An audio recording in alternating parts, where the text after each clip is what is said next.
I can't do it. Okay. We'll do it live. Okay. Do it live! I'll write it and we'll do it live! LegacyMaker, the All Sports Network, presents a SIRTOBA media production where the struggle is real to be awesome. 5, 4, 3, 2. The wait is over.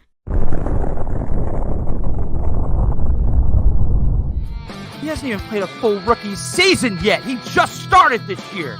Why are you going to give this kid a $210 million on paper when he's only been a rookie at 21 years old, okay?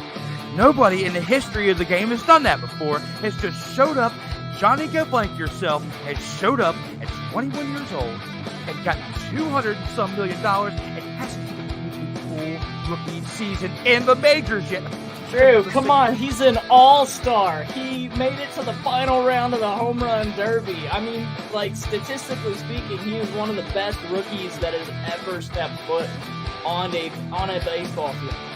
Get your popcorn ready. It's time for the In or Out sports debate with your hosts, Joey Raymond and Drew Willingham.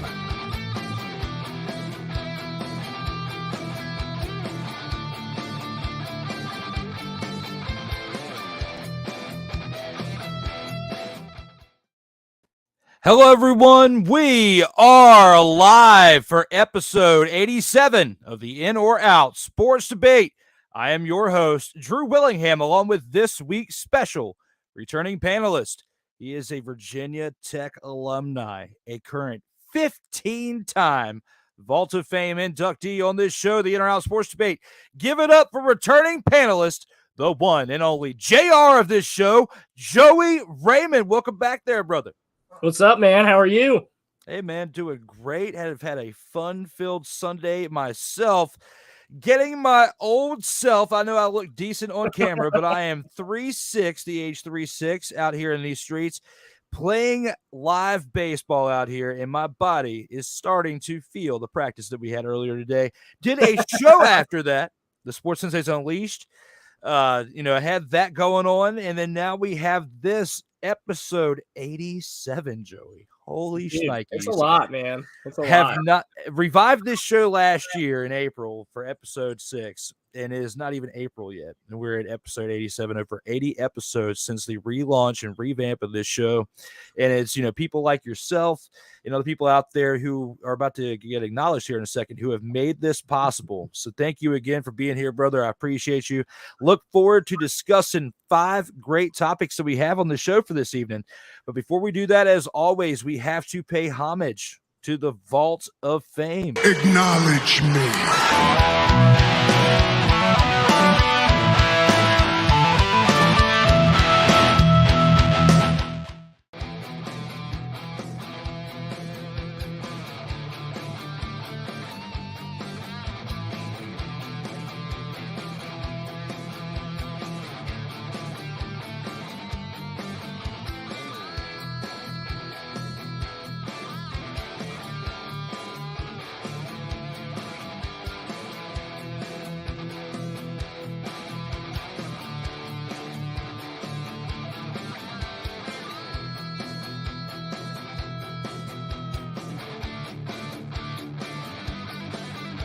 Man, you took me back. This is why this show was so important, and this is why I am personally validating and vouching for this show. If you are anybody in media, sports, professional wrestling, anything, you need to be on In or Out Sports Debate with my man Drew Willingham, because this has got to be one of the most fun things I've ever done in a long time. That's right, ladies and gentlemen. That is the Vault of Fame for the In or Out Sports Debate, which you can find here on the LegacyMaker Sports Network, on Facebook, Instagram, YouTube, LinkedIn, Twitter, and as always, the new TikTok channel and the latest on LegacyMakerSports.com. The In or Out Sports Debate is on Facebook, Instagram, TikTok, Twitter, and Twitch, as well as the audio platforms on Apple and Google Podcast, Spotify, Amazon Prime, Anchor.fm, and you can download this episode individually on iTunes.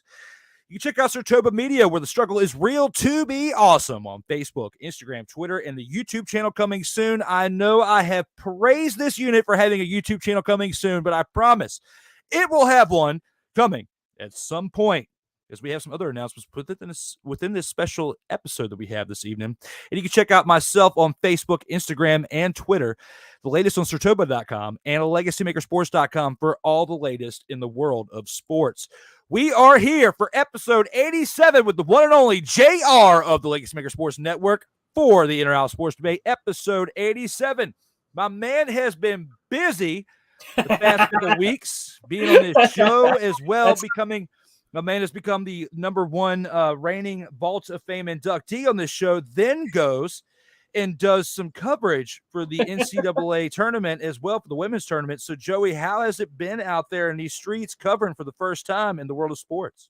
Oh my gosh, dude. It has been so eye-opening.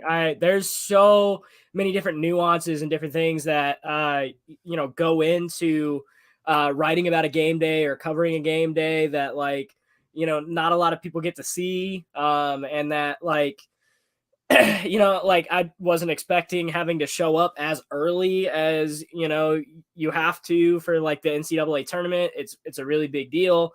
I know that the first day of the tournament, when there was 2 games here in Blacksburg, I was there from, I think I got there at it's 11:30 or noon, and I was there until almost 1 a.m. It was so much fun though. I got home and I had finished writing my articles, and I had a couple of pictures that I had taken, and I looked at Katie and I was like, oh my gosh, this is great. And she was like, would you just go to bed, please? Just go to bed.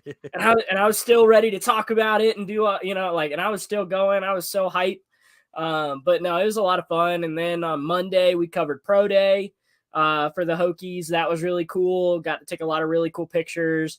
The Hokie women are still doing great. They beat Tennessee last night. They're going to the Elite Eight. That's going to be awesome.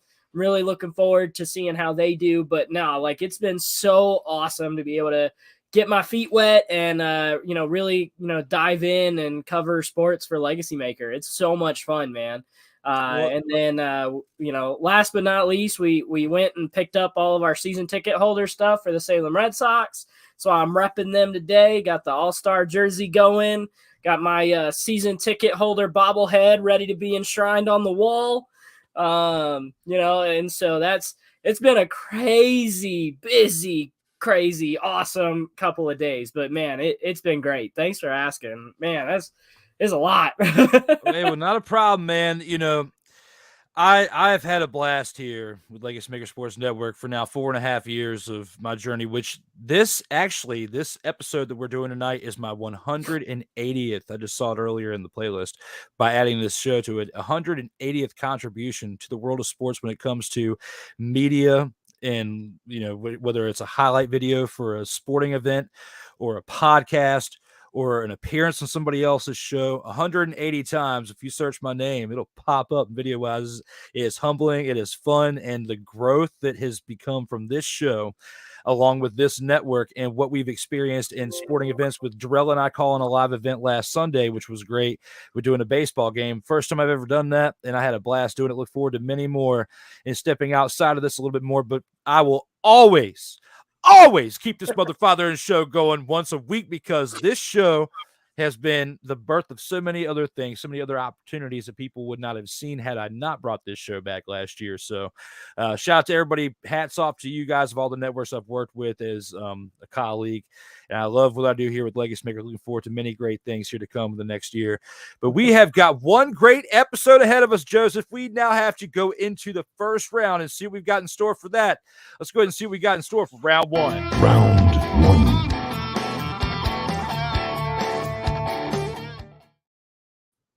And Joey here for round one. All of the upsets in the NCAA tournament will prove that the college basketball landscape is changing. How do you feel about this topic in hand, brother? Are you in or are you out on this one? For the record, I apologize for the occasional sniffle. Like you had the couple episodes back. This is my Michael Jordan flu game. So this one was a fun one. When I was thinking about it, and I sat down and I really tried to think about, is this a fluke thing or is this something that is really changing? And I fully, I'm 100% in on this.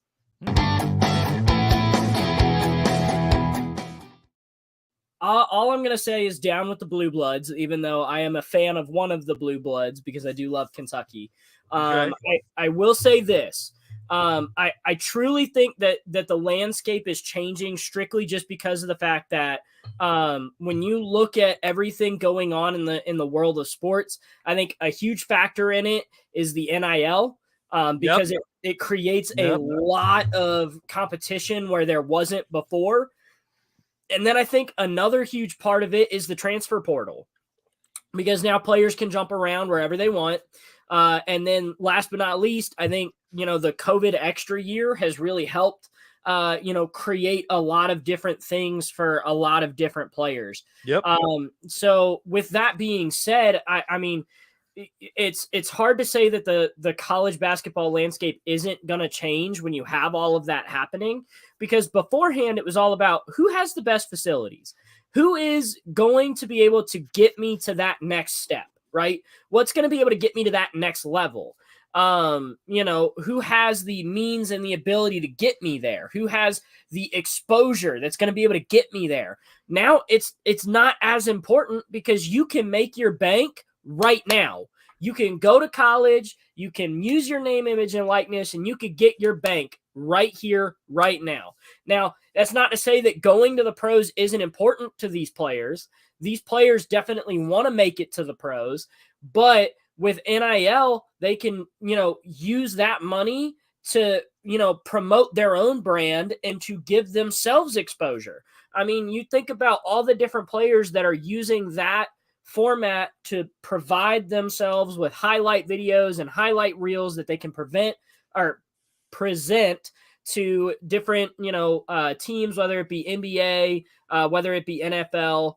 We'll stick to the NBA because we're talking about college hoops, but I definitely feel like it is going to change. I don't feel like we're going to see as many Blue Bloods because, facilities aren't as important anymore. They're just not. If facilities were that important, you would see NBA teams with these really gaudy facilities when in all reality, it's places like, Alabama, Kentucky, that have way more bougie facilities than a lot of these NBA teams or NFL teams. No, you're right. Yeah, bougie, you hit it right on the head. Because you said a lot more professional than I would when you think about how things are out there in these streets. And I really wanted to disagree with you on this topic at hand at first one, but I have to agree with you on this one. I'm in on this as well. For the sake of mother-fathering entertainment, welcome to the show, ladies and gentlemen. We are here for round one of this awesome show, episode 87 on a Sunday evening. Thank you. So for the entertainment factor, it is me, it is you, you're watching the screen. Thank you for being here on this evening with Joseph as he just laid it thick and thin for this first round topic. It is hard for me to even debate this subject because of Joseph took it, hit a grand slam, went to the moon, put his flag down, ran back to home plate, then bunted on for the next attempt and got on first base while I'm up here to try to move him along. And I'm trying to move him along. But when you think about what Joseph just said and how he laid it out for this NCAA tournament, you think about the upsets that have taken place because Florida Atlantic, who picked Florida Atlantic? Just a 9 seed to make it to the Final Four for one. Not me. Okay, exactly, Joey. I didn't, and that definitely screwed up a lot of brackets right there. Going against number 5 San Diego State next Saturday. Who would have picked number 9 in Florida Atlantic against San Diego State for the Final Four? I don't know anybody that I know personally that would have picked it. And when it comes to the total percentage of brackets out there, these two teams busted a lot of brackets right here. Let alone you think about University of Miami against UConn, the 4 and 5 of those respective divisions. Now, UConn, I don't know where they came from. Like, they just started smacking some teams around and winning games by no less than 15 points. Like, and you did not see it coming. Like, it was absolutely wild out here to see what they did. And Creighton gave a great run within this tournament, getting to the Elite Eight, barely losing to San Diego State in that Elite Eight game, which San Diego State made it to the Final Four facing Florida Atlantic. But Florida Atlantic came out of nowhere as well, beating the number 3 Kansas State team, 79-76. Still a better game overall than a lot of these games in the tournament. But Creighton, San Diego State came down to the wire with that one call that was definitely overturned. And you think about how things have gone throughout this tournament. Things are not the same as what they once were, Joseph. The NCAA March Madness, as we know it, is not what it used to be. But it's why we're in on this. I mean, it proves that it is changing, whether we like it or not. Yeah, absolutely. Did you see the Kansas State coach actually went to the locker room of Florida Atlantic and was like, you guys need to go win it all. Like, you guys are really good. You're the best team we've played all year. You guys need to go win the whole thing. And I was like, that's really classy. That was epic for him to do that. And, that really shows you how good that team really is. It shows you the respect level out there from fellow teams out there that, they want to see the best, and you got to hype up the best sometimes to get over the hump from sometimes that team that's going to give you a challenge.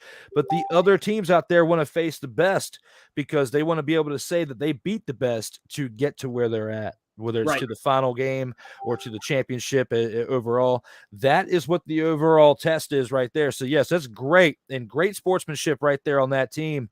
Guys, we've done a great job with covering this first round. Joey and I both agree for the first round, but we're going to go ahead and take it into round 2 and see what we got in store for that one.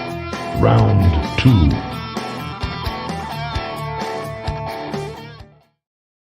And Joey here for round 2. The World Baseball Classic should be moved to the middle of the season to allow for more players to participate. This topic right here in hand is motherfathering awesome. How do you feel about this one, brother? Are you in or are you out on this one? So I wrote this topic specifically for you because I wanted to hear your take on it, because my take on it is slightly different than what I think. It's different than what I wrote. I'm out. Oh!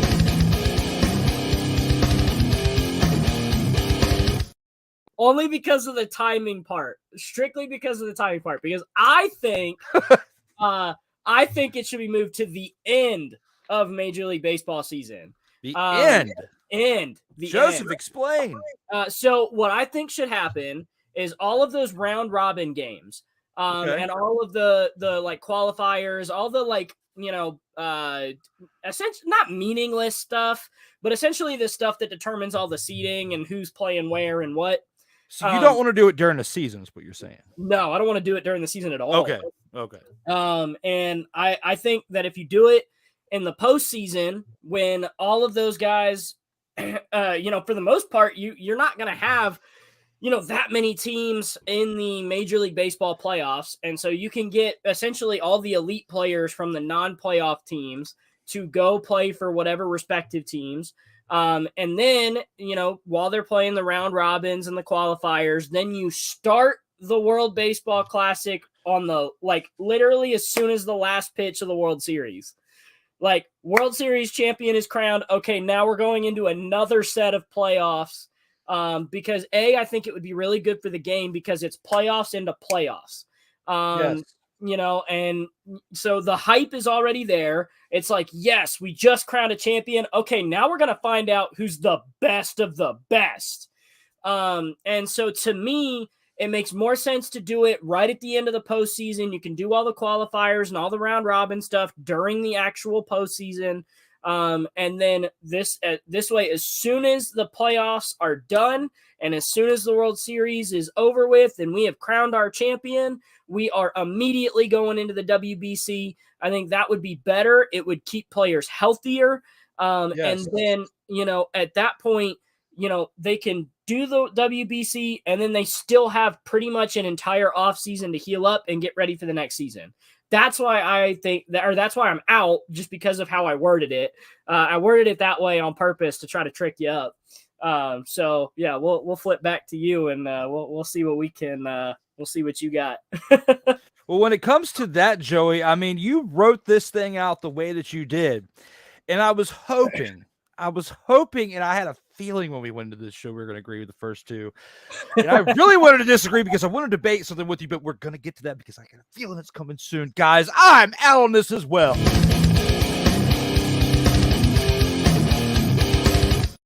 In the middle of the season, Joseph, in the middle of the season, when I saw this topic that you wrote, I was like, he motherfathering did this to me for the middle of the season.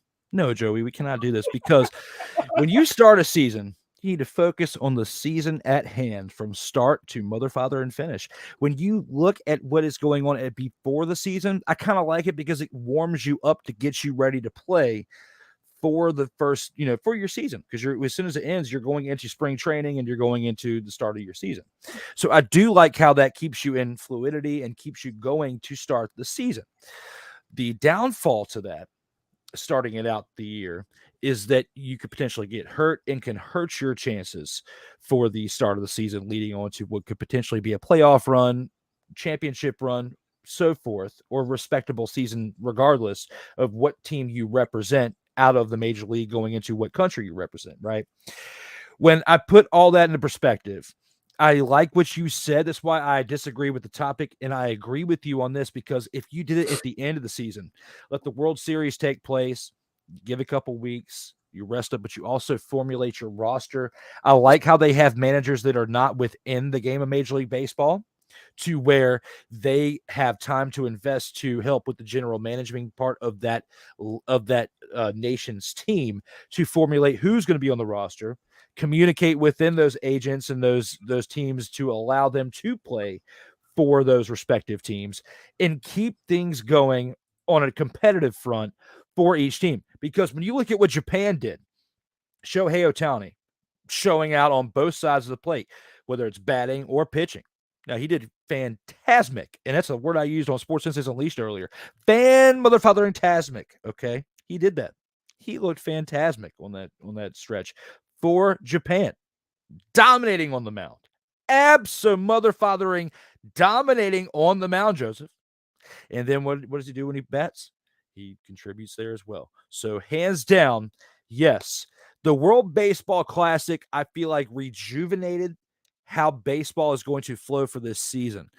But I feel like it could do just as much justice for the game of baseball if you had it during the off season, as far as at the end of the World Series, going in from December into January. The problem with that is the weather isn't as respective as it would be for February and March. So that's the problems that we run into when it comes to right now with the current situation with the World Baseball Classic.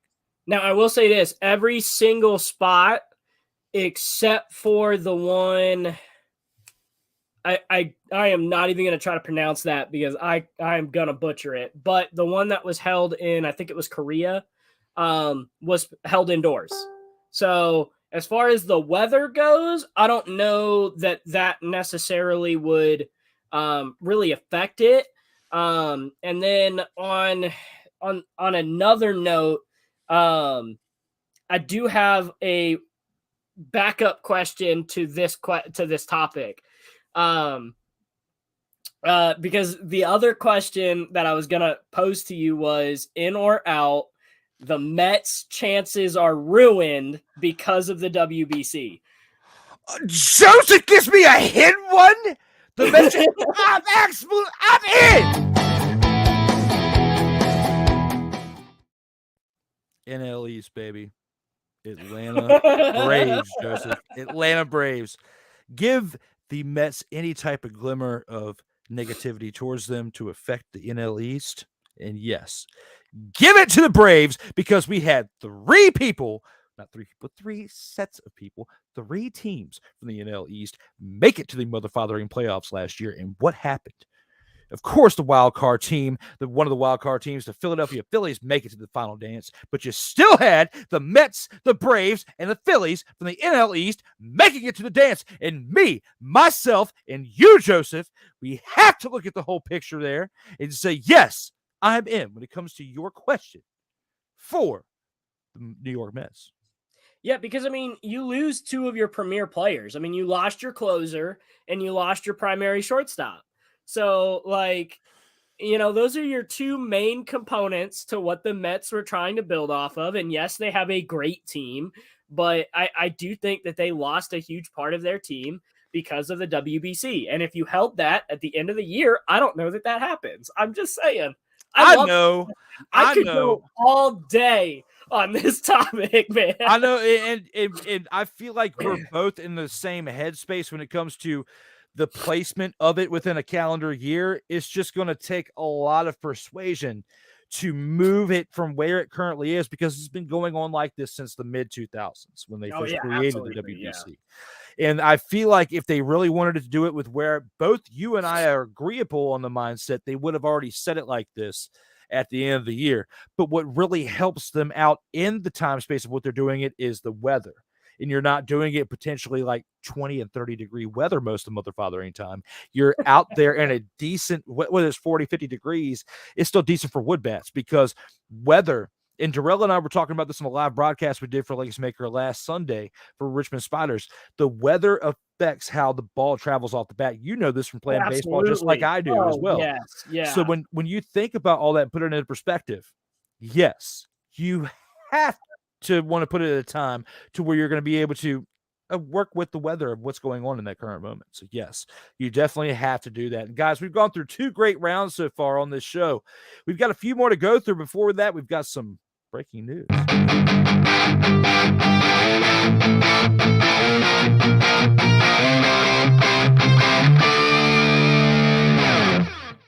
And that breaking news is this. A week from today, next Sunday, 6:35 p.m. Eastern Time, 3:35 p.m. Pacific Time, his time, Jonathan Mathis joins for the first time for episode 88 of the In or Out Sports Debate next Sunday, April 2nd, 6:35 p.m. Eastern Time, 3:35 p.m. Pacific Time in California, where Jonathan Mathis currently is.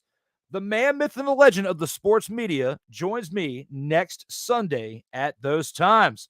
And part of our breaking news as well, the Sports Insights Unleashed now has 14 episodes available on the Snowman Multimedia. Myself and Snowman have 14 episodes that we had just completed right before the start of this show earlier today. And just announced on that show today, we're moving that show to Fridays currently for a while. For the next 6 to 8 weeks, we will have that show there for 1:05 p.m. Eastern Time start time. This Friday, March 31st, the last day of March, you can check out episode 15 on Snowman Multimedia. And with that being said, let's go ahead and take this into a commercial break.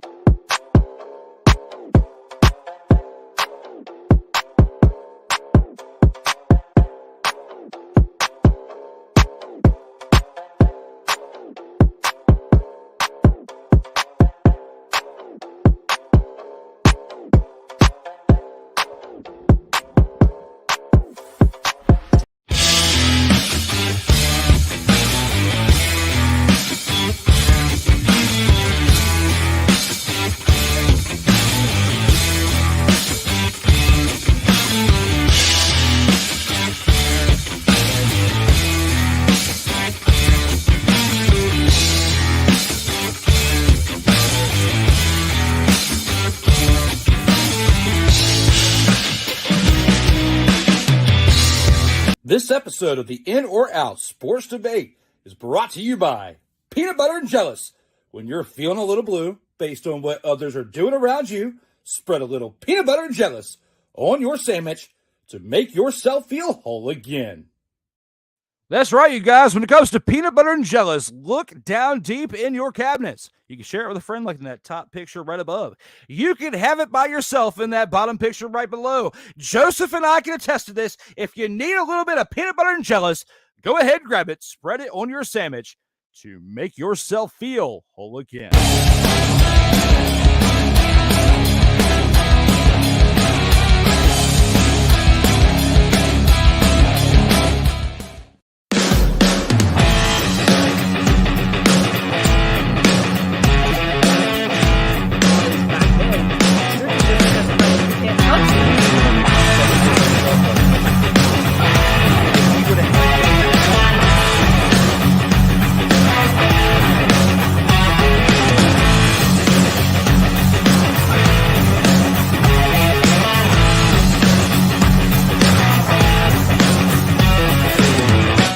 Ladies and gentlemen, welcome back to the In or Out Sports Debate number 87 with the man, myth, and legend himself, JR Joey Raymond. We've gone through 2 great rounds so far, Joey. We've got another one ahead of us before we hit the midway point. We've got round 3. Round 3. Joey here with round 3. Here you go, Rod Isaac. The LA Lakers will not qualify for the NBA playoffs. How do you feel about this one, Joseph? Do you agree with the statement at hand? Are you in or are you out on this one? Bro, I literally have switched my answer 4 times. Okay, because here's the problem. Okay, so statistically, will not. Statistically, Will not. Just keep that in mind. Will not. 50% chance of making the playoffs as of right now. Literally March 26th, they have a 53% chance. Okay. I did the math for you, Drew, to figure that out. Okay. So I'm gonna go with in. Joey's going in. Don't get me wrong. When you have guys like Anthony Davis and Austin Reeves, like I watched the game last night. Austin Reeves is playing like literally like someone lit his hair on fire. Like, my God, that dude is something else right now. But the thing is I don't think it's sustainable. Austin Reeves historically throughout his career really hasn't been that guy, right? Yep. And Anthony Davis hasn't been a reliable force. He's been really, really, really good, and then he's been okay. Anthony Davis never really is bad per se. He's a good player, and then he's a great player, and it just goes back and forth. And it never really stays consistent. And that's the problem that I have. And even if you add LeBron James back into this mix, honestly, I think if you add LeBron James back into this mix, I think it makes it worse. Because they're finally starting to find a rhythm. And so the more randomness that you add in there, and LeBron James is a lot of randomness because you never know what LeBron James you're going to get. Is it going to be the LeBron James who goes after a bunch of assists, or is it the LeBron James who's going to be selfish and is going to fight and try to get the baskets himself?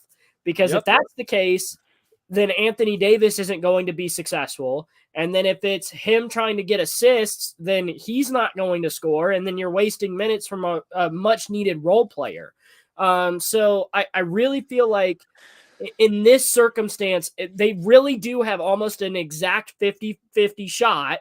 So you could go either way on this topic, but I'm going to have to go in. I don't think that they're going to have enough to get over the hump. For the sake of debate, and Snowman, do not crucify me about this on Friday, but I'm going to actually disagree and have a faithful debate with my man Joseph here because I'm going to go out.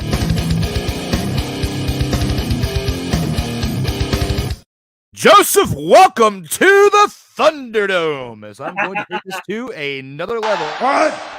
I said I'm going to take this to another level. What? It's time that we go off the rails on the In or Out Sports Debate. What? I said we're going to go off the rails on the In or Out Sports Debate. What? We are here to talk about LaBust and the LA Lakers. Say what again? Say what again? Sammy's getting upset.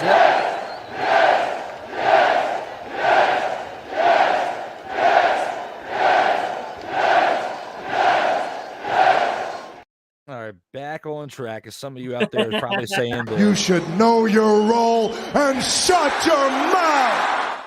I appreciate you for being honest, but at the end of the day, I'm just going to do this. I'll be back.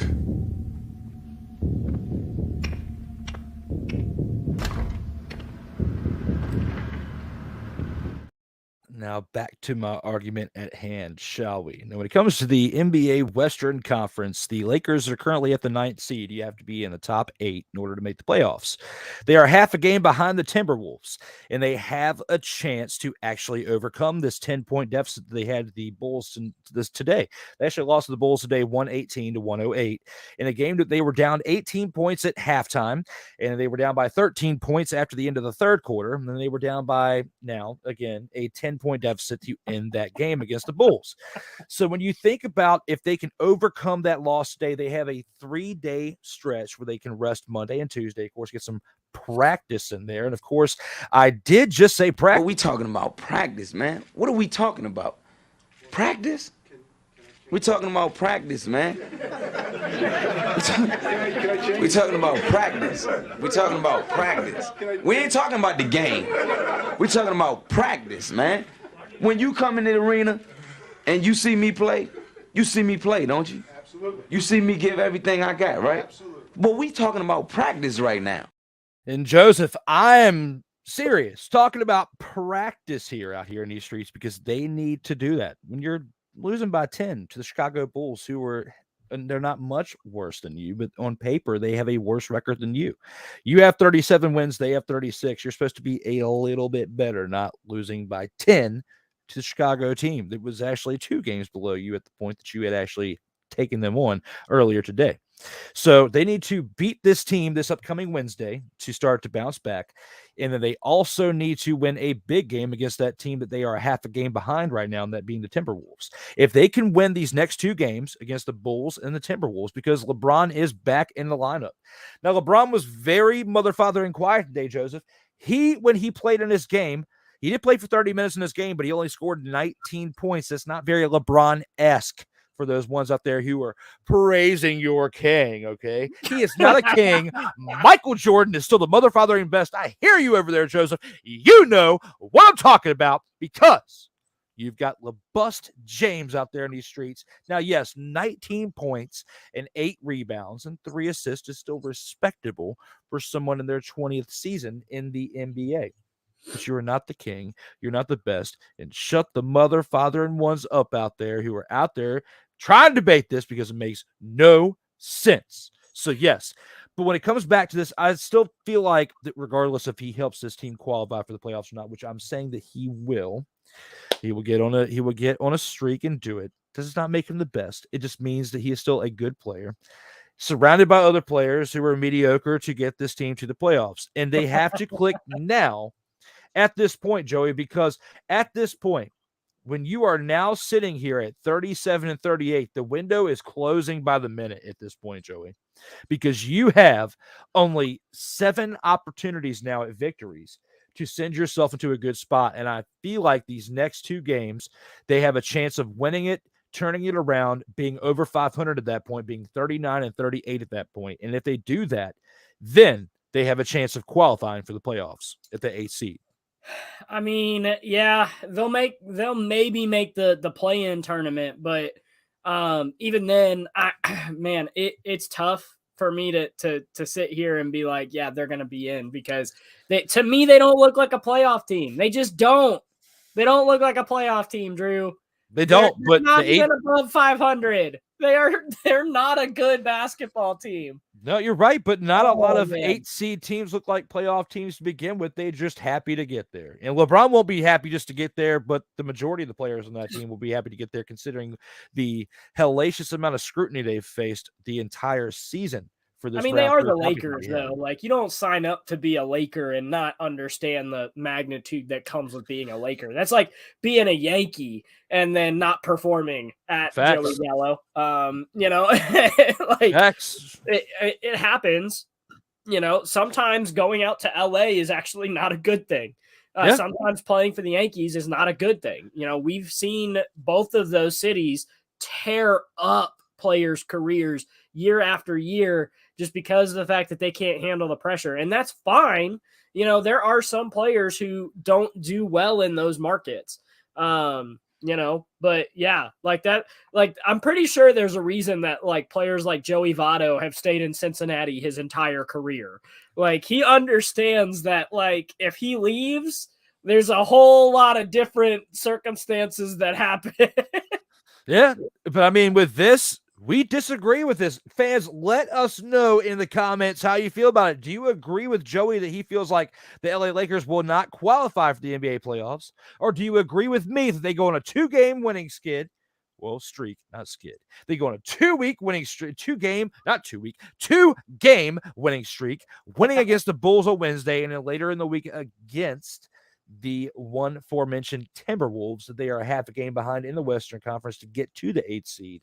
I'm telling you, I got a feeling it's going to happen. It's going to be ugly. It's going to be very ugly, Joseph, but they're going to get there, the 8th seed. That's why I disagree with it. It is still time to tell. We'll revisit this when you come back here in 2 weeks, which we'll get to later. But guys, we've gone through the first 3 rounds of this show. Let's go ahead and take it to the midway point and see what the fans have to say here from the Medial Mayhem.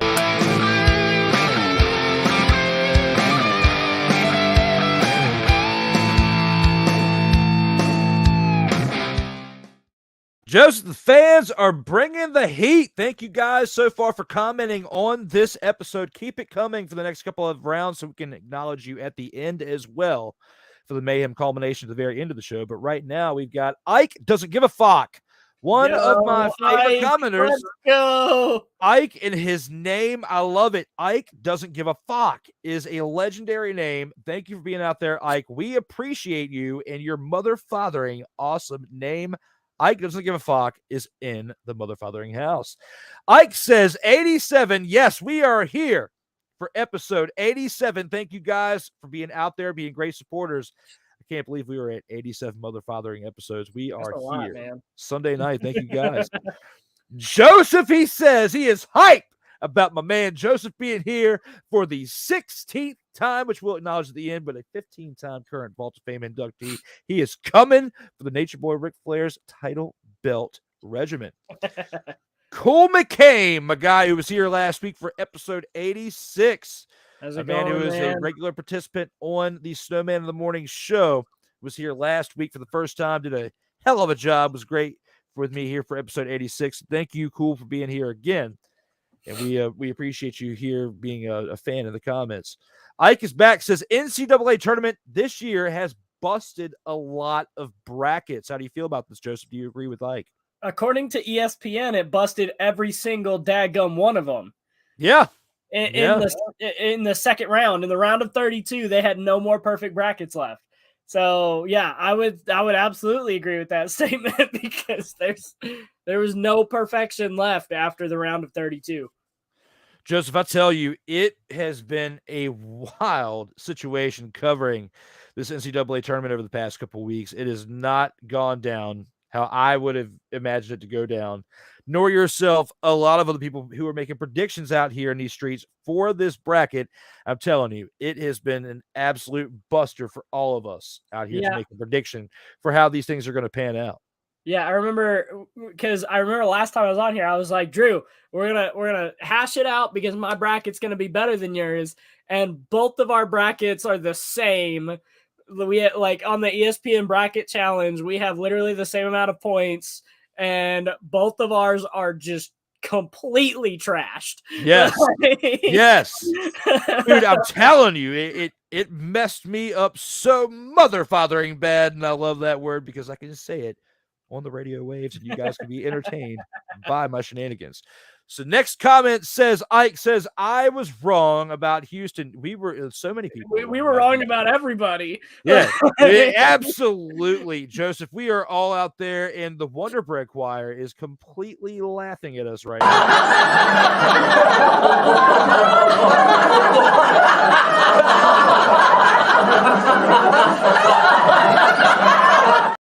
I call them the Wonder Bread Choir. Sue me.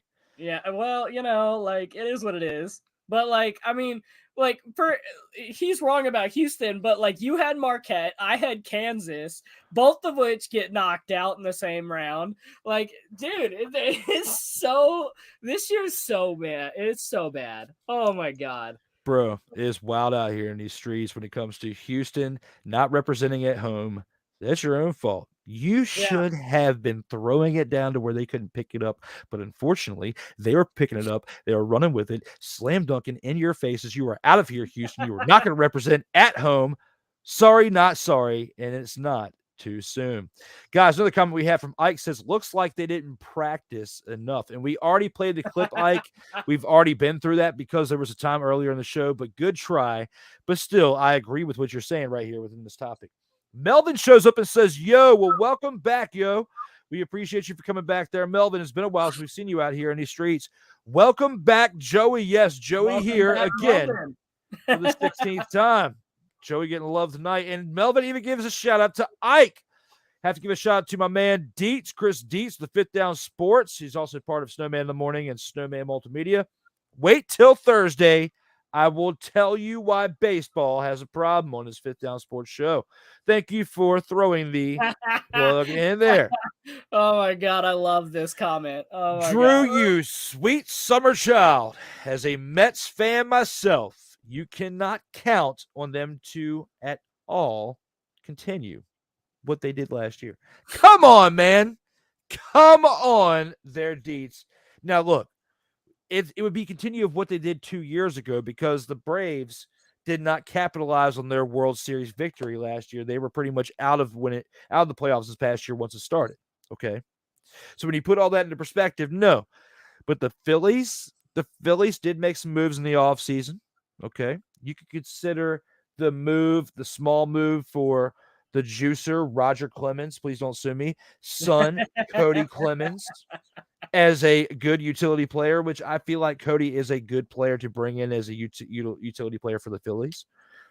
But do you think that and the pitching move they made within that trade also helps propel them to the next level to go over the hump for the World Series victory?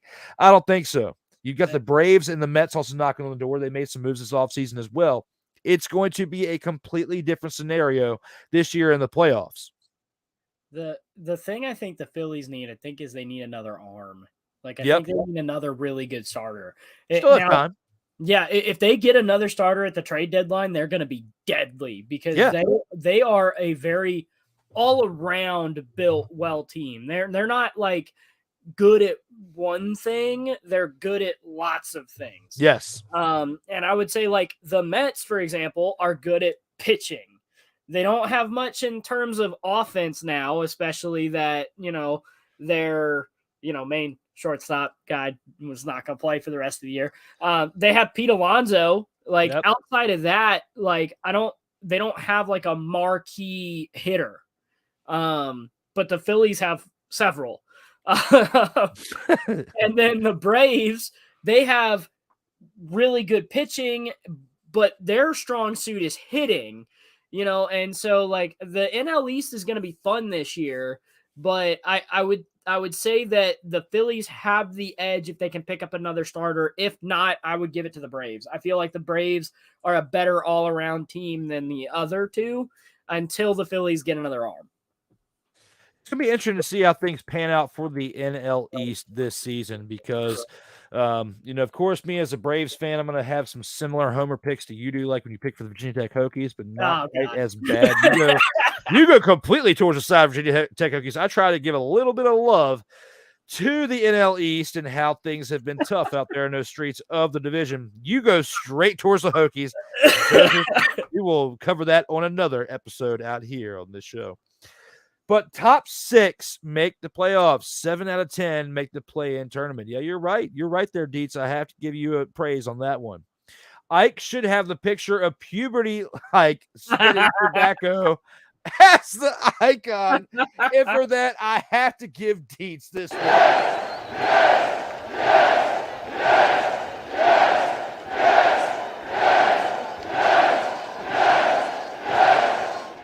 And Ike, if you don't do that, I'm going to have to do this to you from the show. You're fired!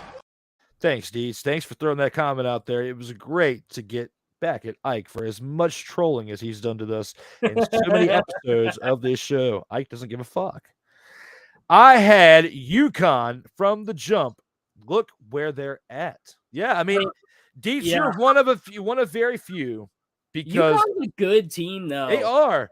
And only someone who had covered the NBA, not the NBA, the NCAA as well. And Dietz has done it. I got to give him a shout out on the Fifth Down Sports Show, as well as what he does with Rod and the Lunch Crew, because I've been on there a little bit too.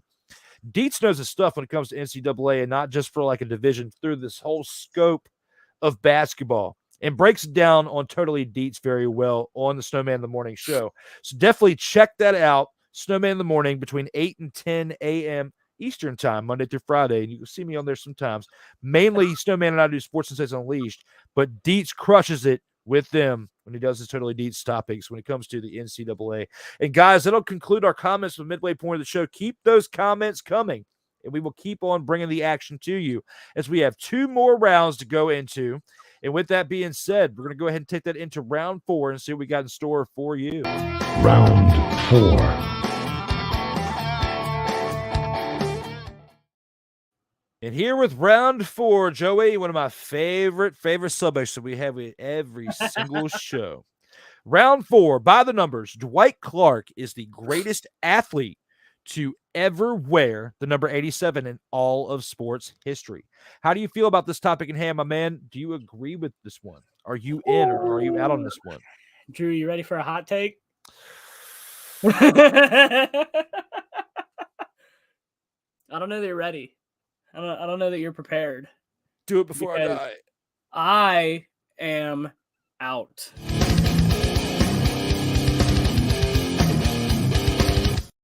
Now, the player that I went with is actually still playing, but has so many accolades, it was hard not to give it to him. Because I literally, in my notes, I literally have his accolades in comparison to Clark's accolades, and he has more. I am going with the legendary Sidney Crosby. Okay. and Do tell. Yeah, so the biggest thing is when I was sitting here thinking about it and looking at it and really, trying to nail down, what player I could give this to, Clark was really up there. And then I started thinking about it, and, those of you who have watched the show understand that I am a massive hockey fan. Okay. And Sidney Crosby got elected to another All-Star this year, which makes it a 9th All-Star appearance. The NFL's comparative thing to a NHL All-Star game is a Pro Bowl. Clark has 2 Pro Bowls, right? Sidney Crosby, right, has 3 Stanley Cups, right? Which is the epitome of, hockey, right? Okay. NFL's equivalent, obviously the Super Bowl. Clark has 2 Super Bowls. So right off the bat, Sidney Crosby has more All-Star appearances, more essentially Super Bowls, more, the top of the key. But not only that, but individual awards, Sidney Crosby has Clark beat by like 4 or 5, because he has the Mark Messier NHL Leadership Award in 2009, 2010, the Art Ross Trophy in 2006, 2007, 2013, 2014, the Maurice Rocket Richard Trophy in 2009, 2010, 2016, 2017, Ted Lindsay Award in 06, 07, 12, 13, and 14, and then the Hart Trophy in 6, 7, 13, and 14, and the Conn Smythe Trophy in 15, 16, and 17. Preach it, Joseph. So, with that being said, obviously Clark is still going to have the fact that he is a Hall of Famer already. But with all of those accolades, you can't tell me that Crosby's not going to be there eventually. I have to give it to Sidney Crosby just because he has so many accolades. He's such a good player. And as I'm sitting here, like thinking about my favorite players to watch wearing the number 87, even though he plays for the wrong team, I wish he was a Carolina Hurricane. I have to give it to Sidney Crosby. Joseph.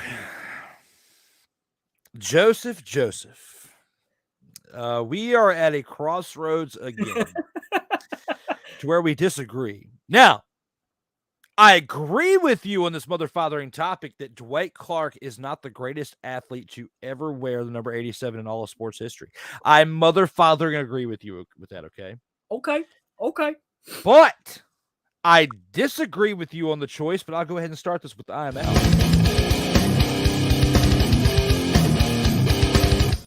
Joseph, don't try to copy me. Do not try to copy me with my OKs. Just like you copied me with my the real self on Instagram like you did. Damn it, Joseph. Okay. Now, back to the topic. Dwight Clark is the greatest athlete to ever wear the number 87 in all sports history. No, he is not. I disagree with that.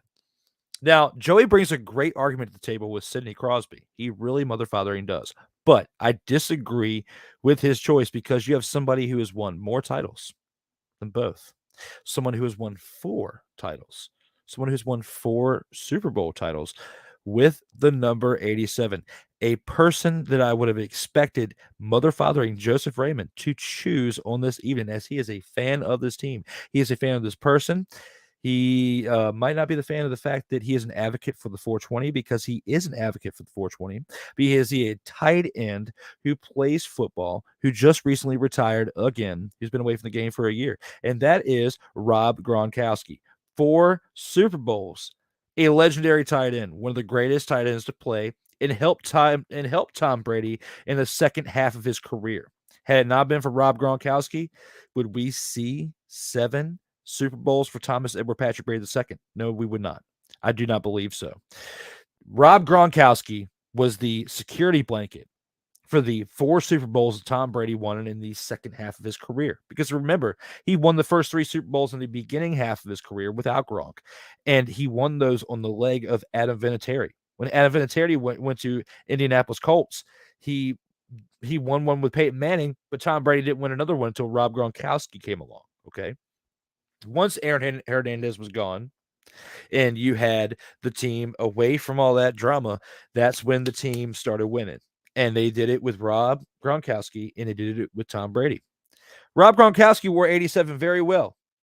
Wore it a lot better than Dwight Clark is. Dwight Clark has, done very well with the man, the myth, and the legend, Joe Montana, but he was only there for 2 of Joe Montana's 4 Super Bowls. He did a great job. He did a great job overall with those 2 Super Bowls for Joe Montana, but nothing in comparison to what Sidney Crosby did for the Pittsburgh Penguins, as Joey alluded to. And he did not do as great of a job as Rob Gronkowski did for the second half of Tom Brady's career. That's why I disagree with the statement. That's why I disagree with Joseph. And that's why I picked Gronk for the best to ever wear 87. No, you're 100% right. And I literally thought about wearing my Rob Gronkowski jersey on this pod tonight. I do love Rob Gronkowski. You didn't think I was going to go there, did you? I really didn't, because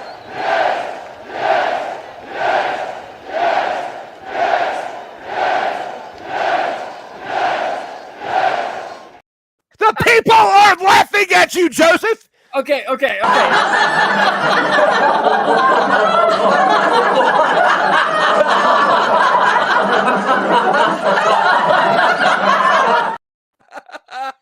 Jesus. Okay, so the reason I did not go with Rob Gronkowski is, I was like, if I go with Rob Gronkowski, Drew's gonna call me a homer. First, second of all, I was like, I can't go with Rob Gronkowski strictly because of the fact that the longevity of his career in comparison to Crosby's, and he did play a while, and he did get 4 Super Bowls, and yada yada yada, all that fun stuff. But I was like, when it came down to it, I was like, I'm gonna go with Crosby because of the longevity and because of the individual accolades that Sidney Crosby carries. Yeah, Joseph, you bring some great points with Sidney Crosby, but people in America, they love their football. That's true. If you were to ask the average American, football or hockey, you ask them, Joseph, you sit them down in a room like they're going to interrogate them, or they did a crime wrong, like you're watching an episode of Cops, and you would have watched for something that's crazy come out of control, which we're going to talk about this in the green room once we're done with this episode. I got some ideas for the next one, but I didn't have time to do it for this one. But fans, you're going to be really entertained in the next couple of weeks. But when you think about the episode of Cops, and you think about all the wild stuff that happens out there in those streets, and you think about how things can come into a full circle event for it. You just have to wait and see what I have up my sleeve, Joseph. I'm telling you, it's coming very soon, and it's going to be great. But, guys, we've gone through 4 great rounds so far of this show. Before we go to the final round, we've got to take a look at another commercial break. And before we do that, I got a special one in the lineup for this one. LegacyMaker, the All Sports Network, presents a SIRTOBA media production where the struggle is real to be awesome. What?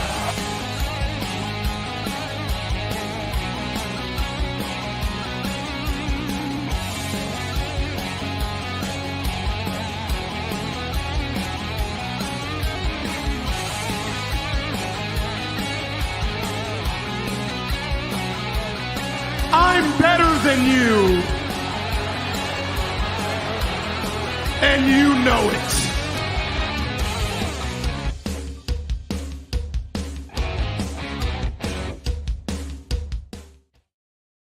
That's right, ladies and gentlemen, the very exclusive wrestling show to the LegacyMaker Sports Network, my show, the Kayfabe Express, has now completed 4 episodes with Jay Bougie, Greg the Golden Boy Anthony, Lance Anoa'i, cousin of Roman Reigns, as well as Ellis Pollard, salvation of the independent circuit.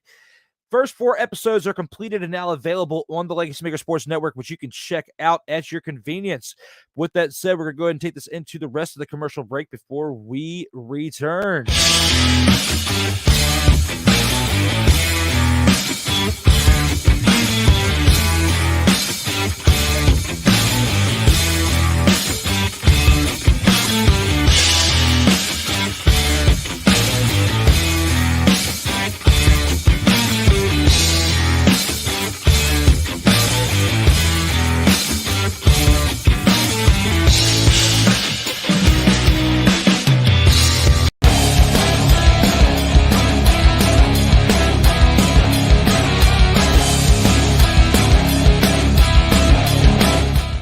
This episode of the In or Out Sports Debate is brought to you by Peanut Butter and Jealous. When you're feeling a little blue based on what others are doing around you, spread a little peanut butter and jealous on your sandwich to make yourself feel whole again. That's right, you guys. When you're feeling a little blue, dig down deep in those cabinets. Just like I told Joseph earlier at the beginning of this episode. You can share it with a friend up top in the top right corner. You can eat it by yourself in the bottom right-hand corner. If you need a little peanut butter and jealous to make yourself feel whole again, do it as soon as possible because we do not have time to waste out here in these streets.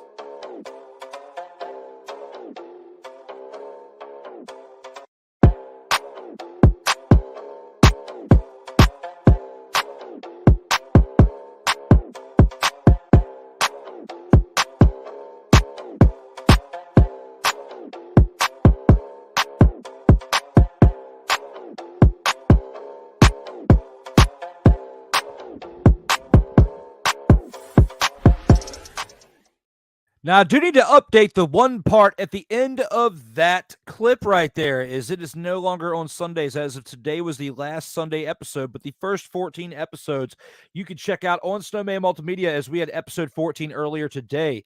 But starting next Friday, you can check out the show on Fridays, 1:05 p.m. Eastern time going forward, as episode 15 kicks off that new time frame. This Friday, as schedules have been worked around to have that for that date and time. This Friday, episode 15, 1:05 p.m. Eastern time on March 31st on the Snowman Multimedia Network. You can check out that episode.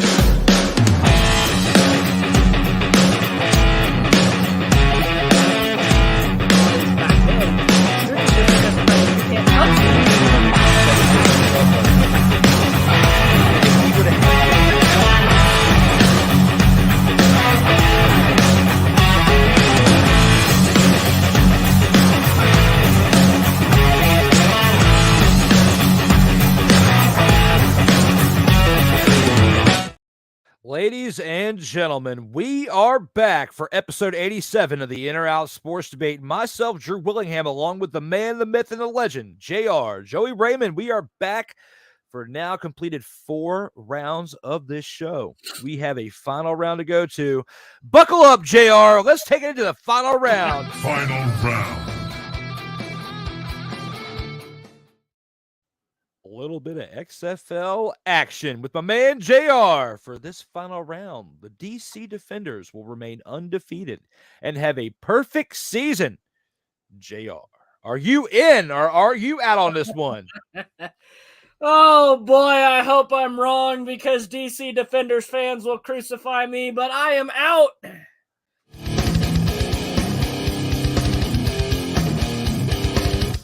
Well, I had to pause it for a second, Joseph, because I had to give you the look. I had to give you the look before I let go of the button, and that was done. Give us your crucifix reason. Okay. Well, as cool as it would be, the DC Defenders they've played too many close games for me to consider them winning out in that kind of fashion. 3 out of the 5 games have been decided by 1 score or less. And yeah, good teams have a knack for finding, ways to win those games, but eventually that luck isn't going to turn their way. Eventually they're going to lose at least 1, maybe 2. But based off of the competition that they are playing from here on out, I only have them losing 1 more game. And no, I don't know who it'll be against, but the teams that they're playing, there's a couple in there that I could see them possibly taking an L to. I don't want them to. I have come to be very fond of the DC Defenders. But at the same time, I really don't think that they can really pull out there's too many question marks for me to give them that full undefeated seal yet. You're going to take it to that point, Joseph. Yep. You're going to take it to that point, Joseph.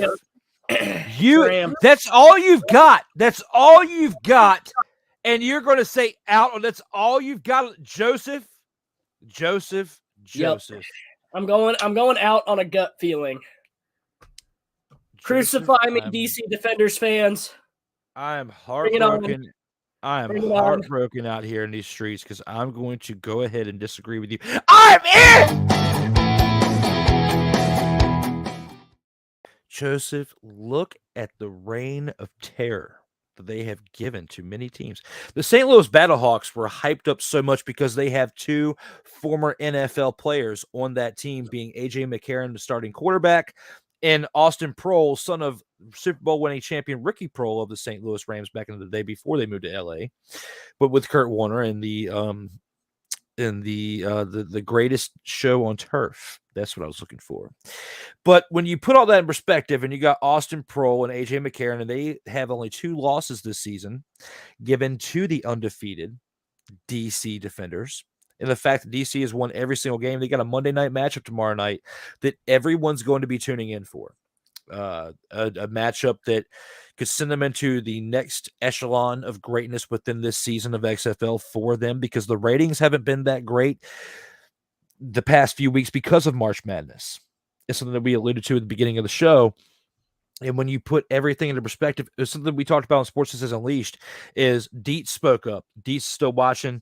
I'm going to give you a shout out for the last show that you were a part of for Sports Says Unleashed earlier, talking about the time frames that XFL should be doing something would be a little bit different. Okay. XFL during March Madness, in my opinion, should be doing games between Tuesday, Wednesday, and Thursday, because Friday through Monday, you're going to be looking at time slots available for March Madness to keep things going within the flow of the college schedule for the kids, but also for the network contracts and stuff that they have to produce these games and to televise these games. XFL, if they want to keep viewership as high as they do the first 3 weeks of the season, because before March Madness starts, the XFL has great ratings because the NFL is done. XFL drew better numbers than NASCAR when they first started in the Daytona 500. But then once March Madness came around, you saw where March Madness kind of took over, and deservingly so, because that's been something that's been hyped for so many years, and we all saw it coming. If I were to play in the XFL during the time frame of March Madness, I would go ahead and have those games between Tuesday through Thursday, and then once March Madness is over, you can have the playoffs go back to the weekends and capitalize on that time slots that are no longer there because March Madness is over. But back to DC Defenders in the perfect season. They've got 5-0 record right now going into tomorrow night's game. A Monday night game, a hype game at home. I feel like this team can take it into the next echelon of their record and go 6-0. Will they go undefeated for the rest of the season? Time will tell. But the way they've been playing with the dual quarterback action offense, I feel like it's been a great trade-off compared to so many different offenses we've seen around the XFL or the game of football in itself, because we don't see that many successful two quarterback offenses that can switch it up. You can have one quarterback start one game, flip the trajectory of where your offense is going to go, and then the next game do it completely mirrored opposite and have the other quarterback start and still have the same success. Do not mess with what you've got going on right now. Keep it where it's at.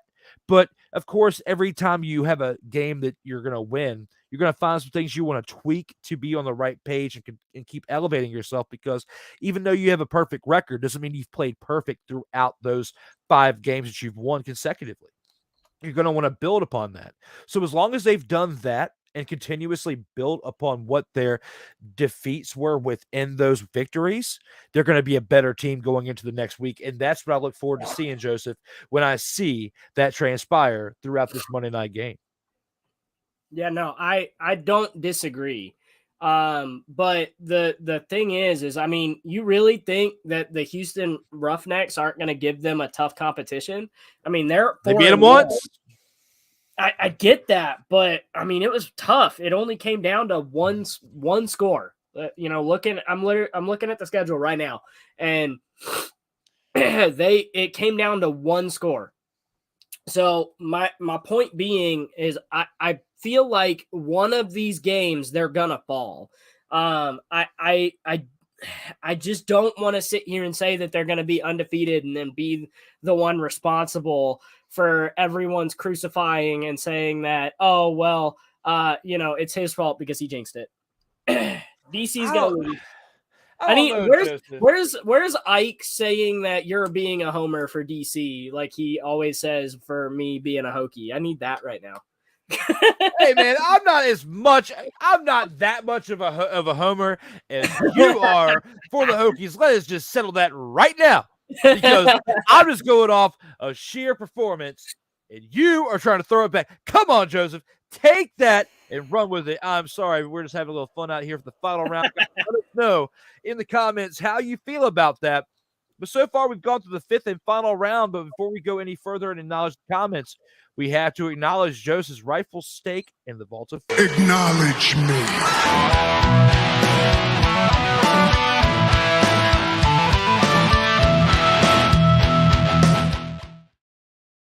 And that's right. I said rightful stake in the Vault of Fame, as Joey Raymond is now a 16-time Vault of Fame inductee, ties the legendary Ric Flair, woo man, for 16-time champ, Vault of Fame inductee here on the In or Out Sports Debate for episode 87.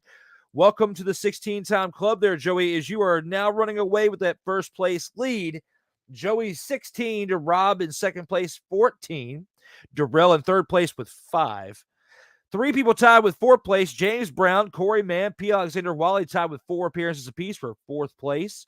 And in 5th place, 3 appearances apiece with Brian H. Waters, Cody Stewart, Dwayne Allen, Kyle Nash, Michael Bish, the Snowman, Brian Snow, Lamont Thomas. And then for 6th place, we have 7 panelists tied with 2 appearances apiece. Don't forget, guys, up next on episode 88, Jonathan Mathis joins me next Sunday, 6:35 p.m. Eastern Time, 3:35 p.m. Pacific Time, as he is in California, so I want to make sure that's known for Pacific Time. And you can check out that show on the LegacyMaker Sports Network on Facebook, Twitter, Instagram, YouTube, LinkedIn, and the new TikTok channel, and the latest in sports coverage at LegacyMakerSports.com. You can check out the In or Out Sports Debate on Facebook, Instagram, TikTok, Twitter, and Twitch, as well as the audio platforms on Apple and Google Podcast, Spotify, Amazon Prime, Anchor.fm, and you can download these episodes individually on iTunes. SIRTOBA Media, where the struggle is real to be awesome. You can check out on Facebook, Instagram, Twitter, and the YouTube channel coming soon, I promise, on YouTube for SIRTOBA Media, where the struggle is real to be awesome. You can check myself out individually on Facebook, Instagram, and Twitter, the latest on SIRTOBA.com and LegacyMakerSports.com for the latest in sports action. If you want to donate a little tippy, donate a little what Darrell Owens calls Willie Bucks to my Cash App, a little $10 tippy, DWIGHT87, cash.app / $, DWIGHT87 for a little tip action on Cash App. If you feel like myself was entertaining enough, it deserves a tip out here for my services. Episode 87, here, In or Out Sports Debate with my man, the one and only JR, Joey Raymond. We've gone through 5 great rounds of this show. We've only got a little bit left there, Joey, and that is to go through what we call the Mayhem culmination and see what the comments from the fans have before we get on out of here.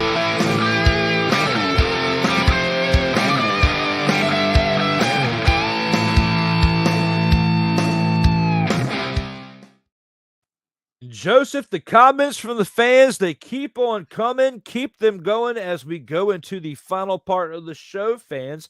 Thank you so much for being part of this show, because without the fans, without doing this live, you guys would keep this interesting enough for me to keep powering forward each and every week with this show. As I love doing this, I love making time for this show, and I have fun with my guests as well as the fans out there in the live comments. And it's going to show right the father now. And Latina and Callie loves it. I gotta give her a shout out. Mother fathering. She loves it. I love it. Mother fathering. I say it as much as I can, Joseph, and I'm going to clip this out. Clip this shizzle out for mother fathering. Take it, love it, eat it, see it, breathe it. Mother fathering.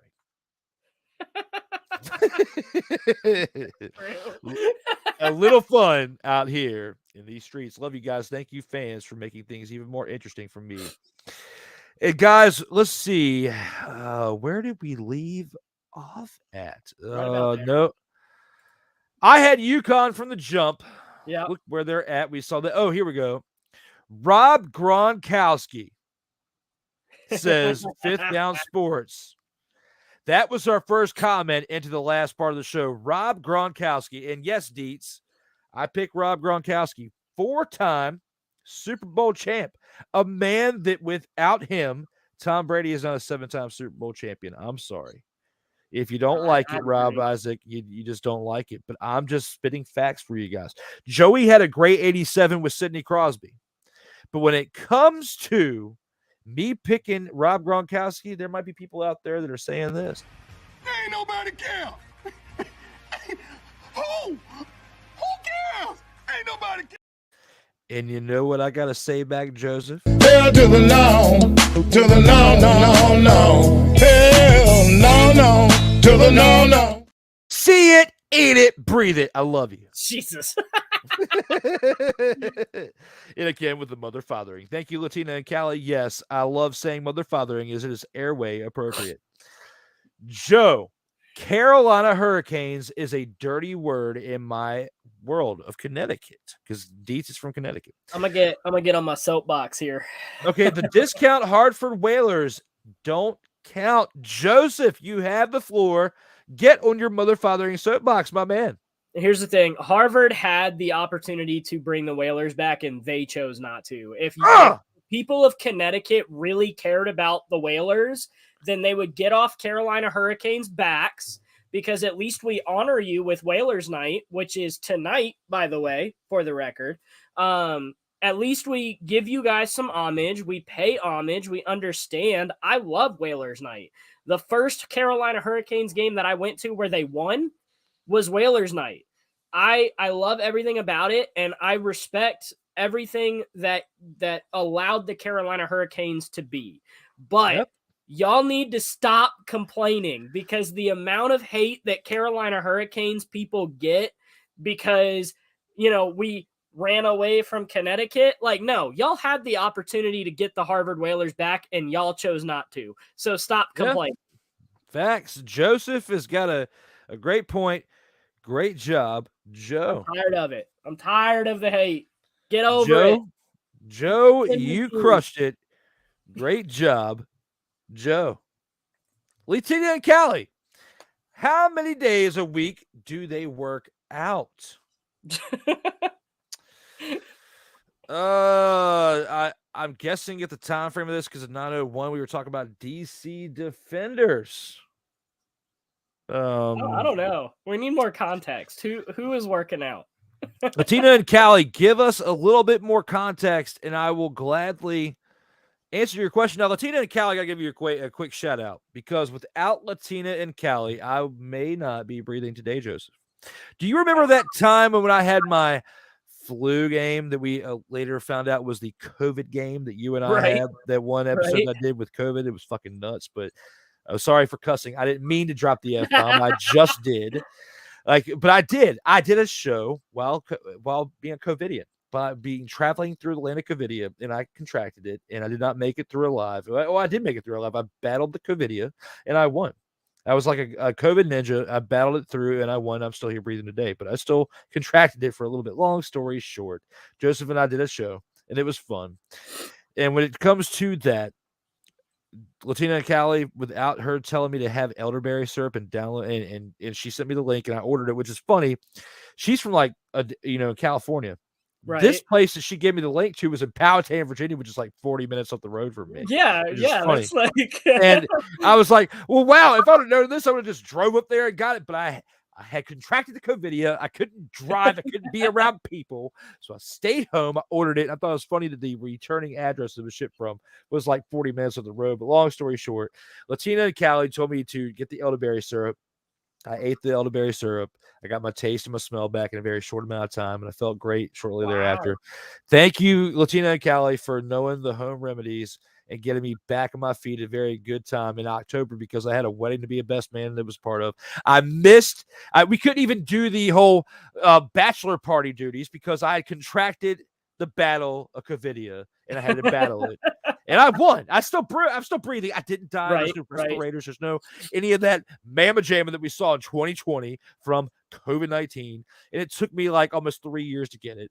But still, regardless of all the mamma jamma that's out there in those streets, I still survived. We were still here. And Joseph and I did the COVID episode. So we did it together, and we won. So nothing tops that one. I'm sorry, no contest. But I'm just saying nothing tops that one. But I did it.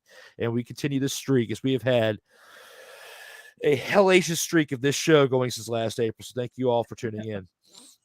Drew, kayfabe ad needs some New Jack. Every wrestling show could use an influence of New Jack in their promotions. You know what, guys? I'll give it to you one more time and let me know what you think when it comes to my wrestling show promo. LegacyMaker, the All Sports Network, presents a SIRTOBA media production where the struggle is real to be awesome. What?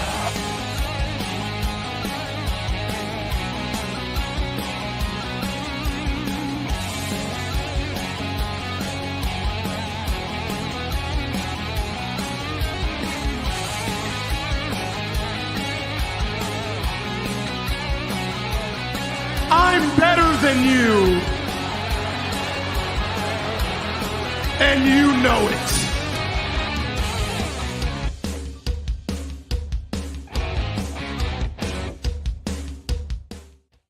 Does it need New Jack? Let us know in the comments, guys, if you feel like it needs new motherfathering Jack. Dave Casper was the best to wear 87, says Ike doesn't give a fuck. Okay. And I feel like whether it's Sidney Crosby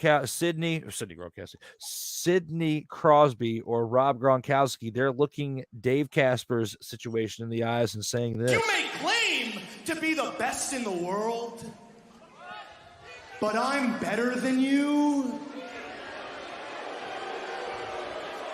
And you know it. Come on now, Ike doesn't give a fuck. You might not doesn't give a fuck about a lot of things.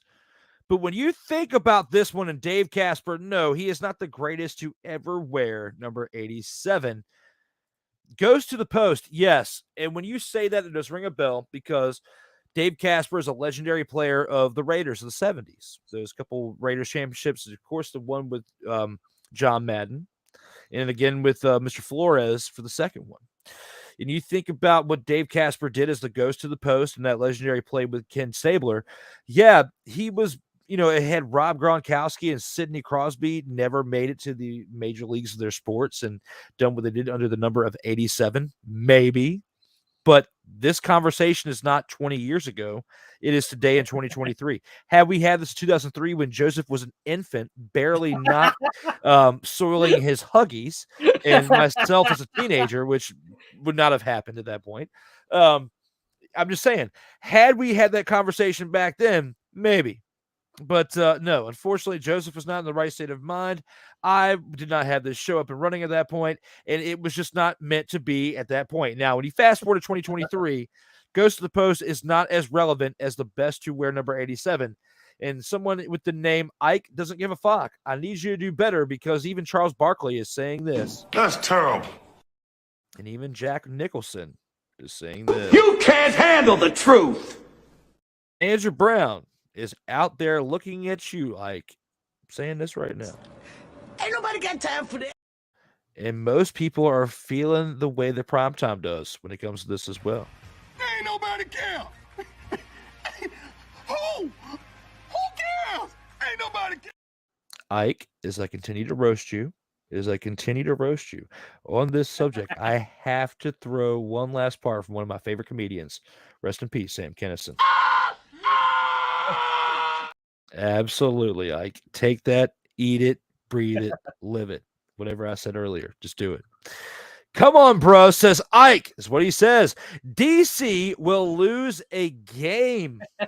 And Joseph feels that way, but I am staring you down like Triple H stared down Shawn Michaels and saying that. You're a liar. Liar. Joseph, answer. I don't want them to lose a game. I don't, but they will. Joseph is saying that, and at least no matter if they lose that game or not, they are not having this conversation with the media. What's that? Playoffs? Don't talk about it. Playoffs? You kidding me? Playoffs? Absolutely, because they're making the playoffs. At this current point, they can lose the next game or not, and they are still going to make the mother father in playoffs, Joseph. It is bound to happen. Ike says, sorry, bro, talking about DC will lose a game. Yes, Ike, I'm picking up what you're throwing down. Don't try to suck up to me at this point in the show. I'm not going to buy it. Take that away. Doesn't give a fuck. Only if the Roughnecks break out Juan Rico, Starship Troopers, then they have a shot. How do you feel about this, Joseph? I don't know. I feel like they have a legit shot anyways. I feel like Houston's a good team. I feel like DC's a good team. And so I don't know if they're going to lose against the Roughnecks. I'm just saying in general, the Roughnecks are a good team. They have a shot to win the game. And you know, I don't know whether or not DC is going to lose a game or not, but I feel like in history, the odds of an undefeated season are so rare. And especially in football, it's only happened a handful of times. So to say that they're going to go undefeated just because they're going to go undefeated, I think is a little premature. Joseph, you would have asked me this after 2 weeks, I would have said, oh, hell no. Kind of like what my man Bishop Bullwinkle says when he does. Hell to the no, to the no, no, no, no. Hell no, to the no. Joseph, as time goes on and I see how this two quarterback tandem works for this offense and Greg Williams' defense, the man who had Bounty Gate going for New Orleans Saints and all the questionable stuff he did in Washington before that, apparently, the man is still doing it apparently in the legal way, doing it with this defender's defense. And you're seeing it on both sides of the ball. They are a very scary team. If only our team here in Landover, DC, whatever you want to call them, for the Washington commies could get on the same page, we could have some great sports going on this side of the East Coast. Yeah, I would love to see DC sports do better, strictly just because of the fact that it would make a lot of the people around me happier just because I'm surrounded by DC fans. Yes. But as pretty much Carolina everything, for me it's 50-50. If they're good though, that means that this area is doing better and that's good for this area. So I'm definitely happy that the DC Defenders are good. Yes, you're absolutely true, and that's why I have to give you another one of these.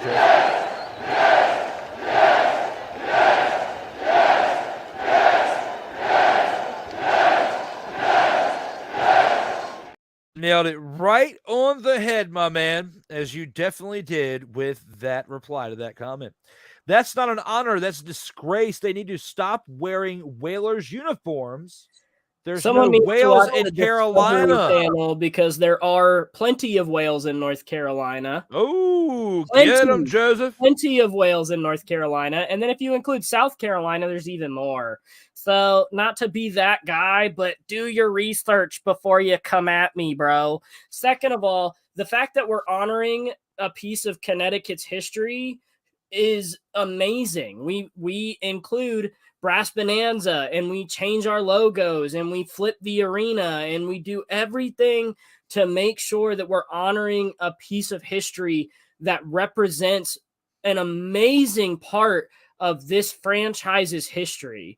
And the fact that y'all think it's so disrespectful shows how childish most Connecticut and most Harvard Whaler fans are. Because if they truly cared about their team, they would embrace the Carolina Hurricanes instead of disgracing the Carolina Hurricanes. Ouch. Joseph and Dietz, I have extended an invite to you at some point. I have not been able to come through on that yet. But Dietz, I feel like the words that resonated with me on that, we need to have a trios episode with yourself, Joseph Raymond, and myself. That'd be great. I would love to. And we will have some Connecticut compassion with Joseph and with Dietz. And I will be doing my best that I can to moderate this with my show. And we'll see how this goes. But with what Joey just said about Connecticut and all that, I have a feeling Dietz is still listening, as he just said that comment not too long ago, and has another one just a few minutes ago that we're going to read here in a second. Kayfabe Express is perfect the way it is. Melvin, thank you for that. I want to get back on it soon, but so many things have changed recently with my career job. I just switched careers over the past couple weeks. Joey and I used to be Geek Squad brethren. I'm now a sleeper agent for Geek Squad. I no longer work there. I was there for 5.5 years. Joey and I met each other by working on a Geek Squad project a couple of years ago. That's why we now have as many episodes on the show as we do together. And it was definitely one of the great things that happened to me during that time frame. But I've moved on and had to shift some things around. That's why Kayfabe Express is not going right now. It's taking a little bit of a hiatus, but you can check out still the first 4 episodes on the LegacyMaker Sports Network and have been able to generate some views from advertising that over the past few weeks. So thank you guys for watching that show. I agree with Melvin on this one, D. Willie. It says Ike. Okay, so he says Kayfabe Express is perfect the way it is. Well, thank you, Ike. You're giving a little bit of, I think you're trying to suck up Ike for some of the things you were saying I'm kind earlier. of getting that vibe right now. Yeah, Ike, you need to start getting back to doesn't give a fucking over there, because you are definitely getting on my last nerve there, Ike. I didn't say it wasn't a good promo. There's nothing in the wrestling world that isn't improved by an addition of New Jack. Okay. One of the best promoters in the business, and he stabbed someone. It's the way I said it and read it. A good one, Deets, because like the way you wrote it and I read it, like right. Right. I Like, love the very end and the way that you read it. And he stabbed someone. Yeah. That was great. Good job, Deeds. A new commenter, 6079 Smith West, sounds like an address on a street. Right. Says, I got some research new to your channel. We'll share that research. Let's see what you've got out here in these streets. Says again, it's sports research, but it's a little unrelated. Keep it coming, brother. We'll take it. Let us know. You can find us. You know what? If you're still watching there, my man, again, I'll go ahead and give you one last shout out of this. You can find us here at the LegacyMaker Sports Network on Facebook, Twitter, Instagram, and YouTube primarily. The comments are covered at the last 2, but you can find us primarily on the top 4 anyway, as well as the LegacyMaker Sports Network's considerary at Facebook, Instagram, and TikTok currently as well. And if you want to send us some comments there, you can do that as well there, or Facebook or Instagram for SIRTOBA Media or SIRTOBA.com. If you want to continue to comment or throw your words your way there, 6079 Smith West sounds like a street name. Hopefully that's not where you live. You don't want to have a better name than where you live. Okay, now back to the comments. Dietz says both right and humpback whales are endangered, making it illegal to be within 500 yards or 1,500 feet of either. Whaling is illegal in Carolina. Joseph, take it away. I know you got something for this. Just do it. Just do it, Joseph. No, I'll leave it where it is because I want to continue this later. I definitely would love to do a trios edition. That would be awesome. But Okay. I do appreciate being a good sport, and I do appreciate the back and forth debate because you don't get that a lot. Most people just get, butt hurt and like Joseph, I will tell you this as Dietz is watching the show right now, and he's going to appreciate me for clicking this button. Dietz is this. Come after me. I'm a man. I'm 40. A man just turned 40 not too long ago, and he is a man. He is 40, so come after him. He will come right back after you, as Dietz will. So thank you, Dietz, for keeping the fire going out there in the comments. Mr. Address says, Michael Prince of the Power of the Air Jordan, with all mocking tongue, has been putting his name on people's soul since the 322nd day of 84 born, 5,666 days before Kobe. Wow. What in the father is going on out here in our comments? I am absolutely stunned. We got to bring Chris Tucker up to this. Damn!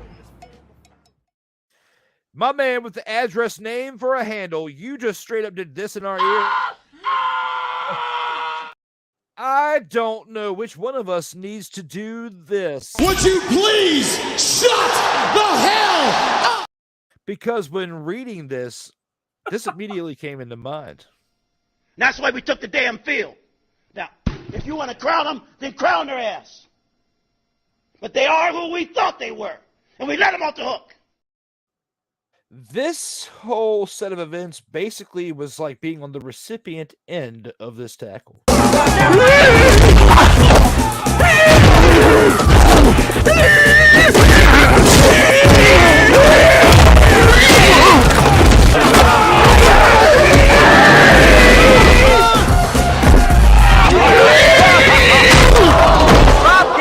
Looks like Boucher knocked him out cold.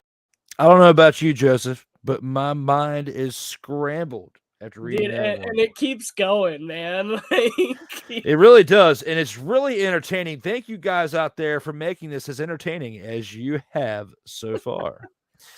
On his first game, Obama, born 8-4, was 84 and 84 days old. Okay. It's W for Winston, like the book 1984. Wow. Bringing a reference to the legendary book 1984. I have read it. I'm picking up what you're throwing down out here, Mr. Address.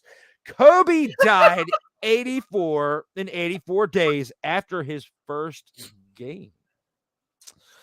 Huh. On Jordan's first game against Magic, Kobe was 4,666 days old. It's Golden Bull worship. Bro.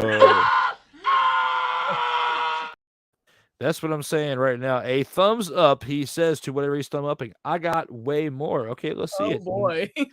No butt hurt here. It's all good. It's all in good fun. Absolutely, Dietz. We appreciate that again. I'm going to be talking to you here soon, Dietz, to try to work this out and see if you can join us on this episode we're going to talk about here soon. Charlotte named after Queen Charlotte of Mecklenburg, whose flag and coat of arms are both a golden bull name. Bull same with Charlotte. Okay. It's false idol worship. Kobe translate to the supplanter or one who takes the place of someone else, like a false idol or anarchist. God didn't damn it in a country or in a company from Beaverton, Oregon did. Wow. Mr. Address is absolutely throwing it down, throwing the fire out here in the comments. How does he type so fast? I don't know. Okay. Take care of them, guys. Have a good night. Thank you. Appreciate your time. Well, thank you. We appreciate that because you have been crushing it out here, Mr. Address. Dude, Give me a StreamYard ID. Blow your mind, brother. Well, hey, man. All you got to do is keep showing up to these shows, being live in the comments, and maybe someday, maybe just someday, like the man Dietz, who's been a part of so many shows in the comments, I'll invite you in here. But this is your first time. Don't pop your cherry and be trying to join the train so soon, my man. You got to work your way in. I'm the guy you got to go through, as I am the man, myth, and the father of this show for 87 episodes. Thank you guys for being part of this show. I appreciate you so much being there in the comments. It's definitely been a great one. But before we get on out of here, Joseph, we have one more thing we have to do, and that is take care of the final word.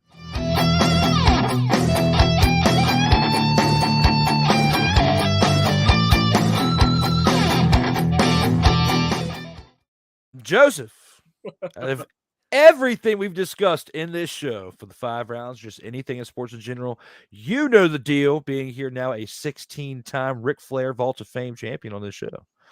How do you feel going into the final word? Let's go ahead and hear what you got to say, brother. I feel like I haven't laughed that much in a while. Shout out to 6079 Smith, because like Mr. Address. That's Mr. Address. Yeah, dude, because I needed that today. That was hilarious. No, first and foremost, I need to give a shout out to Darrell Owens. And D Willie. Because without y'all two, I would not have gotten the massive opportunity that I got this past weekend to be able to cover Pro Day and to be able to go to the NCAA tournament. As you can see, I already put it on the wall. I framed everything, put everything in a shadow box. Well, Kate, my beautiful fiance, Katie, did that for me.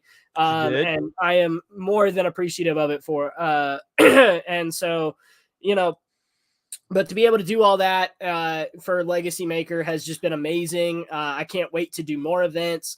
But without y'all two, that wouldn't have ever happened. And then also I will be sitting on my couch cheering the Lady Hokies on as, they are in the Elite 8 for the first time in school history. I am super excited. I'm super excited to see them play. I really think that even if they don't make it past the Elite 8, I do think that this has been just an absolute Cinderella story of a season, especially considering we have quite often over and over and over again earned the name Chokies. And so it's nice to have, it's nice to have a team actually, make it further than like the first round and then get knocked out. So that's pretty great. And then lastly, shout out to the Salem Red Sox. I'm so excited to be able to go watch some baseball this year. The season ticket holder swag was on point this year. We got some backpacks. I even got it like right here, had to show it off, and so I'm really excited. I really am considering doing the next episode literally at the baseball game because 2 weeks from now it'll be baseball season and the Salem Red Sox are at home. So I'm this close to doing next week's episode from the ballpark. And so, yeah, just all in all, it's so awesome. I'm excited that baseball's back. And I'm thankful for you, Drew, and I'm thankful for you, Darrell. I know that you're either watching now or you will watch. So shout out to you guys. Super appreciative. And it's been great. Well, thank you, Joseph. I appreciate your kind words. Darrell, I know you're watching at some point. You will definitely appreciate them as well. Been fighting for Joseph for quite some time. I mean, the timing had to be right. Things had to work out the way they did. But, I usually don't fight for something unless I have a probable great cause and know that within myself that it's going to be for a great cause and believe in others. And I do the best I can to extend those olive branches whenever the time is right. And this was definitely one of those situations I knew somebody would take the opportunity and make what's best with it and do what's best to uphold the brand and send it to different levels of platforms, atmosphere that like myself try to do every time I do stuff with this network. So thank you again for doing what you did, Joey, for actually doing it, but actually doing your best to uphold the brand as well. He needs to calm down a little bit with his Instagram name and with other things too. So I was like, Joseph, what in the father are you doing out here in these streets? But when you think about all that's out there in the final word, I appreciate Joseph for his well wishes that he extended within that for Darrell and myself. And you did a great job, Joey. Definitely appreciate it. I know Dietz is probably looking forward to getting up on here with that trios episode and smacking Joseph around. But Joseph, if you come up on here and you try to do a game from a baseball game, I'm going to tell you that because the absolute ambient noise will be coming from the background, plus the people walking by going peace signs and trying to do all this in the background or whatever they're doing. It's not going to work out, Joseph. If you try to do it from a car or from a bathroom, it's not going to work out, Joseph. Do not try to do it from the stands. It's going to be absolutely mother-fathering out of control. So my suggestion to you is if you plan to do a game, plan to do an episode on a day, you stick with it. You do it at home in your awesome background of an event right there, or we just reschedule now while we have the chance to rival mother-fathering drive 3 hours and come put a boot to your mother-fathering arse. Okay, that's just how it's going to be out here in these streets. That's how I'm going to do it. You just cannot be playing baseball games with having in the background of a show. It does not work out the way. Plus Wi-Fi is so much. You need to be hardwired in. Joseph, we've already had this conversation. You being a 16-time Vault of Fame inductee. So I'm taking that with my Vault of Fame final word, and I'm doing that as a man myth and legend for 87 episodes of this mother-fathering show. Okay? I'm going to do that. Joseph, do not do it for a baseball game. I'm begging you, but also not begging you because I shouldn't have to beg you because of the situation. Joseph! All right. So I had to do that for fun. Guys, thank you again for being part of episode 87, the shenanigans, the fun, everything that comes about with this show. So we've been on the show for now an hour and 45 minutes. I've done 2 shows today. One that was an hour and 20 minutes long with Snowman, and now this. I've been on the air for 3 hours. And spent an hour and a half or almost 2 hours on the baseball field. Today is our first practice for baseball. And I got to say, it's been an interesting day. I've had a lot of fun. Thank you to all of you from start to finish of the day, the fans being part of the shows. Without the fans, it would not be what it is. And I have to give you guys one more crowded yeses like this to agree with what I just said.